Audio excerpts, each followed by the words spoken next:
అనేది గుర్తుపెట్టుకోండి. అది ఈ రోజు వస్తుందా అనేది ముందు, ఈ రోజు అంటే జూలైలో వచ్చే ఇన్కమ్స్ ఈ రేంజ్ లో ఉంటాయని ఊహించుకోవద్దు ఎవరండి. ఎలా వస్తే మీకు ఆల్రెడీ చూపించేస్తుంది కదా.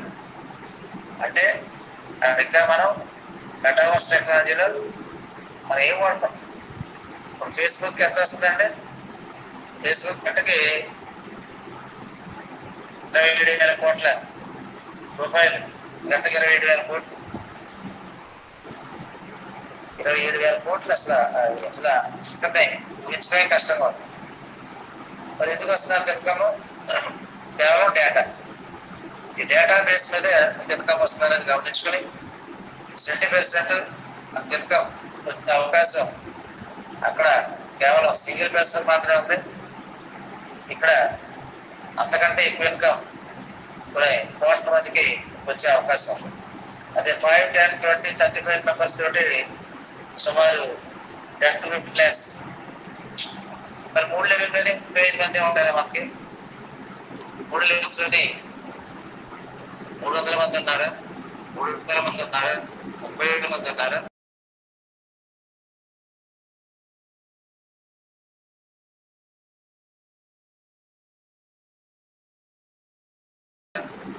మంది ఉన్నారు, 3 లక్షల మంది ఉన్నారు. ఇప్పుడు వందల్లో వేలలో ఉంటే మరి ఇన్కమ్ జనరేట్ అయిన తర్వాత ఒక్కొక్కరు ఒక్కొక్క విలేజ్ తీసుకుంటే డైరెక్ట్ 10,000 మందిని కొడితే పరిస్థితి ఏంటి? డైరెక్ట్ గా 10,000 మంది జాయిన్ చేసుకుంటే అసలు ఈ లెక్కలో మీరు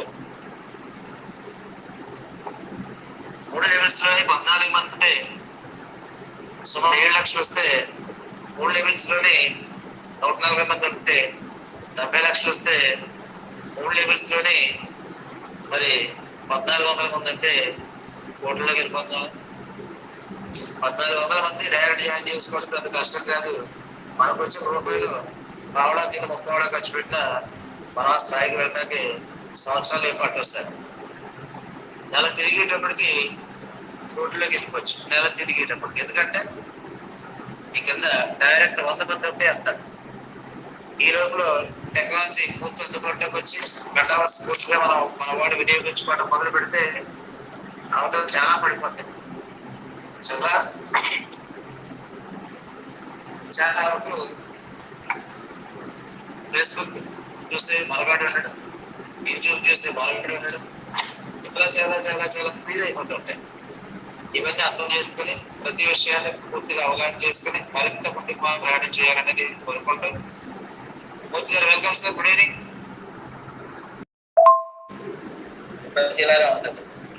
సార్ ఎందుకు అర్థం లేదు?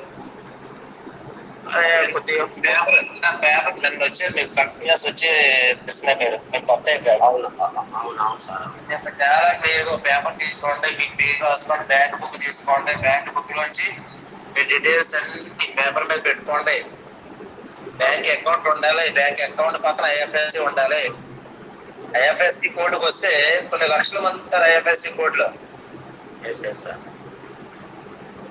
మీకు మళ్ళీ పంపిస్తుందండి. ఎందుకంటే లేదంటే ఇటువంటి వాళ్ళందరికీ మన మెయిల్ హీరో గారు ఉన్నారు కదా, మూర్తి గారు. అదే సార్, సార్ మూర్తి గారు వ్యక్తి మా పాప ఎరువులాగా సార్. ఇటువంటి సందర్భం వచ్చినప్పుడు మళ్ళీ మనకు తప్పదు. సార్ కొద్దిగా మీరు రిక్వెస్ట్ ఏమనుకోకుండా అది కొద్దిగా మనది మెయిల్ పెట్టాను సార్. మీకు వాట్సాప్ ఆల్రెడీ చాటింగ్ చేసి పెట్టాను సార్. ప్రాబ్లం లేదు సార్. ఇప్పుడు మీరు ఆల్రెడీ సబ్మిట్ చేశారు, సక్సెస్ తీసుకుంది, అది వెరిఫికేషన్ లో మళ్ళీ మీకు బ్యాంక్ వస్తుంది, రెక్టిఫై చేయమంటాం సార్. కంగారేం లేదు సార్, మీకు చెప్పాను కదా, కంగారేం లేదు. అదే నేను అప్పుడు కూడా మీకు చేసినప్పుడు మీకు స్క్రీన్ అది రికార్డింగ్ వీడియో పెట్టినప్పుడు అదే సార్ ఇక్కడ పర్టికులర్ గా అకౌంట్ నెంబర్ మెన్షన్ చేయలేదంటే నో ప్రాబ్లం సార్ అన్నారు మీరు. కాకపోతే వెరిఫై అనేది చేస్తే వస్తుంది సార్ అని కూడా చెప్పారు సార్. ఇప్పుడు అన్ని డీటెయిల్స్ ఎంటర్ చేస్తేనే లాస్ట్ లో సబ్మిట్ ఆప్షన్ అనేది హైక్ అవుతుంది. సో మీరు అక్కడ వరకు వీడియో చూపించారు, సబ్మిట్ కొట్టండి సార్ అన్నాను, కొట్టాను సార్, సక్సెస్ఫుల్ వచ్చింది. లాస్ట్ లో కొద్దిసేపు మీరు వెయిట్ చేస్తే లాస్ట్ టైం లో కొట్టేసిన సార్, పోయింది, అది సక్సెస్ అయింది. నాకు అంతవరకే వీడియో కనిపించింది సార్. ఒక 10 సెకండ్లు ఆగితే అది కంప్లీట్ అవుతుంది.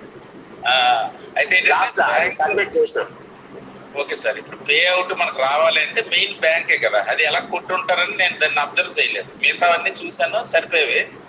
ఓకే సార్, జనరల్ గా మీరు అన్ని కొడితేనే సబ్మిట్ ఆప్షన్ అనేది హైక్ అవుతుంది. అందుకే నేను ఏంటంటే కొట్టాను సార్ అన్నాను. ఓకే సార్, పర్టికులర్ సార్ కంగారు ఏం లేదు. ఎందుకంటే మనం సార్ అన్నట్టుగా కంపెనీతో మనం ఫైట్ చేసి ఏదైనా సాధించగలం. నేను ఆల్రెడీ అలాంటివి ఎన్నో ఆల్రెడీ చేశాను కనుక మీకేం ప్రాబ్లం లేదు. అది రిజెక్ట్ అవుతుంది, మీకు కంగారు లేదు. అకౌంట్ నెంబర్ అడుగుతుంది, మళ్ళీ చేయడానికి అవకాశం వస్తుంది. ఒకసారి మీరు పర్సనల్ గా మన కొరకు కొద్దిగా మీరు రిక్వెస్ట్ ఏమనుకోకుండా, ఇప్పుడు మనం ఏం చేయనవసరం లేదు సార్. మీకు 24 hours లో మీకు రిజెక్ట్ అవుతుంది. అది ఇంకా మనకు చేయమన్నది కానీ ఇంకా టైం అనేది పర్టికులర్ టైం ఈలోగా కంప్లీట్ చేయాలని ఏమి లేదు కనుక అది ఇంకా వెరిఫికేషన్ చేసినప్పుడు ఆటోమేటిక్ గా రిజెక్ట్ అవుతుంది. కంగారు ఏం లేదు. అయితే ఇప్పుడు మీరు అడిగారు కనుక మీ ద్వారా అందరికీ తెలియజేసేది ఏంటంటే, సార్ చెప్పినట్టుగా పక్కన పెన్ పేపర్ పెట్టి రాసుకోవడం అన్ని రెడీ చేసుకుని ఎంటర్ చేయండి అని చెప్పారు. రామ్ సార్ వారు ఏం చెప్తున్నారంటే ఐఎఫ్ఎస్ కోడ్ ముందు ఫస్ట్ అకౌంట్ నెంబర్ ఇవ్వండి అని చెప్తున్నారు సార్. సార్ ఐబిఎన్ అంటే ఇండియన్ బ్యాంక్ అకౌంట్ నెంబర్, అది క్లియర్ కదన్నమాట. ఓకే సార్, ప్రాబ్లం లేదు. మీ వల్ల అందరికీ కూడా జాగ్రత్త వచ్చింది కనుక ఎవరు కూడా ఏ తప్పు చేయరని అనుకుంటున్నాం సార్. అది సార్, ప్రాబ్లం లేదు sir. Bhaskar sir. Okay sir. Okay, thank you sir. సర్వోడు దరిద్రాలకు అనంతకోటి ఉపాయాలని మనం పొరపాటు చేసిన కంపెనీ మనం ఎదుర్కొంటూ, బాబు మీ అకౌంట్ 10 సార్లు అడుగుతే ఇబ్బంది ఏం లేదు. ఎందుకంటే గుర్తున్నట్టుగా కంప్యూటర్ ఆపరేటింగ్ కాబట్టి ఇప్పటికీ మీరు ఇచ్చిన డీటెయిల్స్ ఓకే అని యాక్సెప్ట్ చేసింది. ఒకవేళ కంప్యూటర్ లో మన అకౌంట్ నెంబర్ ఇవ్వలేకపోయే విషయం ఐడెంటిఫికేషన్ చూసి అదే రిజెక్ట్ చేయొచ్చు. లేదు మాన్యువల్ గా కంపెనీ చెక్ చేసుకుని అకౌంట్ నెంబర్స్ అన్ని వచ్చినాయో లేదో చూసుకుంటారు వాళ్ళు. అలాగా చూడొచ్చు. ఎనీహౌ దీనికి మళ్ళీ 4 రోజులు టైం ఏదైనా పట్టుకుని క్లియర్ చేసుకుని మళ్ళీ ఎవరెవరు ఏ డీటెయిల్స్ సరిగ్గా పెట్టలేదు అన్నది అడుగుద్ది. ఇబ్బంది ఏమీ లేదు. చెప్పాను కదా, ఒకవేళ ఏదైనా ఇబ్బంది వస్తే పూర్తిగా ఉన్నారనేది గుర్తుపెట్టుకోవాలి సార్. ఇప్పుడు ఒక విషయం, మనం కంగారు రావాల్సిన అవసరం లేదు. ఎందుకంటే మనం ఏదైతే సంపాదించామో అది మన అకౌంట్ ఇస్తే విత్డ్రాల్ అవుతుంది, లేదంటే మన అకౌంట్ వ్యాలెట్ లో ఉంటుంది. దానికోసం అవసరం పడలేదు. ఇంకొక నెంబర్ పుట్టాను అంటే అప్పుడు మనం ఆలోచించాలి. అయినప్పటికీ అది కంపెనీ కంపేర్ చేస్తుంది. అకౌంట్ నెంబర్, ఐఎఫ్సి కోడ్, మిగతావన్నీ వెరిఫై చేస్తుంది. రామాత్రం సాఫ్ట్వేర్ ఆ రకంగా ఉంటుంది కనుక కంగారు పడాల్సిన అవసరం లేదు. Okay sir. భాస్కర్ గారు, కంగారు వచ్చింది. కంగారు పడక్కర్లేదు. ఎలా పడేనా పర్లేదంటే మామూలు పడేస్తా. ఇదో ప్రమాదం.